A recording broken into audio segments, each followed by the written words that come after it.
很高兴您加入热门新闻频道。现在订阅并分享频道会更有趣。从吴磊爆晒出圈到于是野性霸屏，内娱审美终于彻底大洗牌。这批极度去油的黑皮帅哥们，凭什么狠狠打脸满屏的冷白皮小鲜肉？在海南已经热成这个鬼样子的时节，如果你不怕死的满大街溜达，搞不好会天降福报。偶遇一个更不怕死的，骑着心爱的公路自行车四处噔噔噔的吴磊。这是网友偶遇拍的最热血番的一集。盛夏海岛，阳光肆虐，连呼吸都像吞火。一个少年出发了，一人一车，向着世界最滚烫的地方一直骑，一路前行，与孤独、目标以及热爱为伴。吃人的强光涌到他身上，也一副很会爱人的样子，金光闪闪，少年美丽，年轻真 XX 好。于是没有意外，这样一圈环岛骑行结束，内娱处于空白的第一黑皮美少年从此有了脸。恭喜吴磊获得2026最辣、最潮、最独一无二的夏季款皮肤，这才是夏天真正该有的样子吧。天气热的人两眼一黑，而帅哥黑的我眼前一亮。黑皮帅哥，一款不亚于冰镇西瓜的应季美味。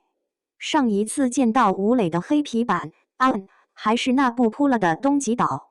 电影早不是靠码一把大牌就能赢钱的时代了，故事稀烂。朱一龙、吴磊、倪妮加一起的流量也无法变现。在这样的题材里，让朱一龙、吴磊打赤条，各种秀他们黢黑的肌肉，给电影加不了分，也诈骗不了观众。内娱从来就没有找准打开黑皮帅哥的正确方式。我拍胸脯敢说，吴磊这趟环海南岛骑行的视频上架，绝必秒杀他所有电影。不是没有先例，他从2022年起拍摄个人骑行综艺《岂有此理》已经2季。去过乌兰布统骑马，也去赛里木湖骑车，2季挂上豆瓣的评分甚至高于琅琊榜，所以网友都猜他骑海南是在拍《岂有此理3》。仅目前曝光在网上零零碎碎的一条剧情线就燃炸了好吗？以文昌为起点，自西向东环岛，全程1000公里，最终赶在5月27日凌晨回到文昌，赶什么呢？一线观看长期 A 火箭发射，少年带着执念出发，克服高温，挑战体能极限，在几天几夜的车程里完全的信任自己以及唯一的同伴自行车，他们一起完成目标，并以追火箭作为整段旅程的终点。体育的魅力，人的魅力，过程的无可预知，当一切结束，火箭升空，个人小小的胜利与科技的巨大成功同时到来。黑夜下，经此一役晒成黑炭的少年，笑得好幸福。黑皮吴磊，天选的青春运动番男主，老是扑一脸粉误入恋爱番的歧途，简直暴殄天物。这支黑皮体育生的受害者联盟，还有一员大将叫李现。飞升后的李现，总是捯饬成白马王子爱上各位灰姑娘。可谁还记得他的出场设置明明是一身清爽有光泽的黑马，未必很王子，但是野里野气的黑马。9年前的记忆还有机会复活吗？9年前河神助李现一战封神，不爱好好穿衣的郭德友，时常晃着小麦色的肌肉，见子吃溜一下扎水里，那真是一副正的发邪的身体，能说欲荷尔蒙满满，但又没有挑逗任何人的意思，线条非常漂亮，本人倒也不至于不自知，但不会因此而自恋，是一种自然人体美的状态。在恐惧肌肉男的女性看了也不觉得被冒犯，在笔直的男性对此也能表示欣赏。黑皮确实有玄学，你就脑补吧，同等程度的肌肉和裸露，如果肤色雪白，白花花一坨对到面前，油油涩涩，害我身体羞耻症都犯了是怎么回事？可换做黑皮，瞬间就对位了，即使大陆特录胸肌腹肌也默认。很 OK 啊，不是卖，没有在媚。这是颜色心理学作祟吗？白色暗示肥肉，所以显腻；小麦色则是自带健康、自律、正能量的意味。总之一句话，去油的良方乃黑皮，对男明星真正有用的医美，是一张不讨好所有人的巧克力肌肤。空有巧克力腹肌没用。那么，如果黑皮是一种天赋，产自这两个地区的帅哥出生即在罗马，赢在了起跑线。一个是高海拔地区，那里太阳晒到饱，紫外线强得可怕；一个在广东，夏季远长过冬天，长期受高温烘焙。顺嘴提一下海南，这地儿很妙了，他可以短短几天就爆改吴磊做第一黑皮美少年，但当地的特产却与帅哥绝缘。与海南不同，进入高海拔的少数民族地区，便是一件解锁异域风情。美女帅哥眼花缭乱，黑帅中的一绝，又以紫砂为最佳模板。紫砂一出，填补了内娱的另一项审美空白，野人系美男。与高山大地浑然天成的原生态之味，宛如建模来的顶级古香之美。两者只有其一都很容易乏味，但紫砂偏偏让它们同时成立。兴许正是因为两种本该互斥的特质得以相融，紫砂眼哭戏总能打破人对黑皮男硬朗、皮糙肉厚、男儿有泪不轻弹的刻板印象。他哭起来，或是闪闪的泪水含在眼眶，或是默不作语一低头，擦去悄悄滑出的一滴泪，特别漂亮又金贵，看着也痛痛的，但绝不显得软弱。这就是黑皮与白皮不同的碎法吧。哭飞王安宇，脸蛋白净，微微一酸鼻子，鼻头和眼尾立刻红得明显，加上一双狗狗眼，再是铁柱的心也被他哭软了。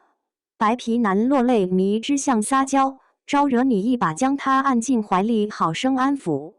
紫砂落泪却完全相反，是你恨不能钻进他的怀里，仔仔细细看他哭。哭飞界的黑白双煞，紫砂王安宇点了紫砂不点于是，好像说不过去。于是的情况略特殊，他是铁血东北男儿，但浑身的藏族小伙气质拿捏得死死。于是不汉在马背上，不讲一口牦牛味儿普通话，仿佛来了一个假的于是谁懂。异域黑皮帅哥，于是必须留名。封神的激发或许有代餐，但我的阿勒泰那位哈萨克少年巴泰之可以是于是。他长发，肤色呈现高原特有的古铜的色泽，脸颊晕开两抹淡淡的红，也是地域特色来着，却格外透着男孩子的害羞。巴泰总是一副勇猛、纯真也懵懂的情态，眼神和马和星星一样灼灼发亮，眼皮又是半抬不抬的看着人说话。她高大漂亮，有一颗柔和清净的心，于是完全自原著中走来。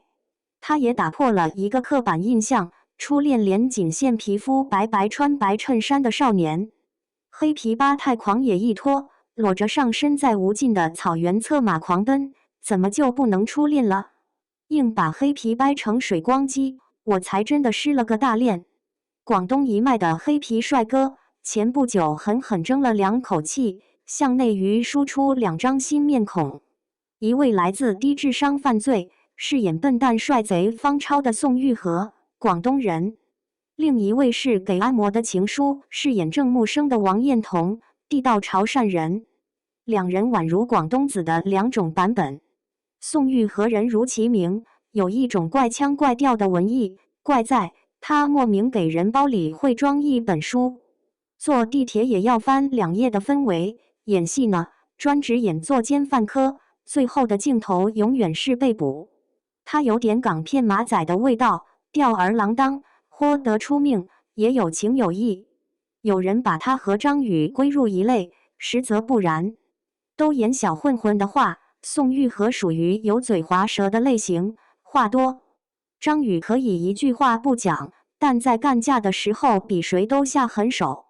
查了一下，宋玉和已经进组电影《凡夫俗女》，深圳开机。故事也很大弯曲烟火味，以及哥们儿总算演一回老实孩子了。王彦彤也和他的名字很贴，可可爱爱。讲5句话要咧开嘴大笑3次的男孩，根本不是把人哭崩的那个阿公。他十足的海岛少年感，外形黑黑瘦瘦一条，看着弱不禁风，其实皮实得很，爽朗、明媚、自由自在，还有一点爱搞怪，感觉是日常溜着人字拖，约小伙伴翻墙爬树气运爹妈的毛猴小孩。天知道，人在进组按摩前也每每精致过，甚至是千禧年日系的那种精致。没用，就因为这副油头粉面的样子，一开始见按摩的导演遭到婉拒，与海选信息硬朗的男子汉不沾边。之后开始重塑自我，剃寸头，留胡子，猛猛健身，脱去奶油小生的皮，换上有黑精壮的壳，这才重新引起导演的注意，从此成名。给按摩的情书一身反骨，打脸了内娱所谓爆款爆人的无数条定律。黑皮王彦彤的成名故事是其中尤为响亮的一记耳光。黑皮帅哥，请多多给我红。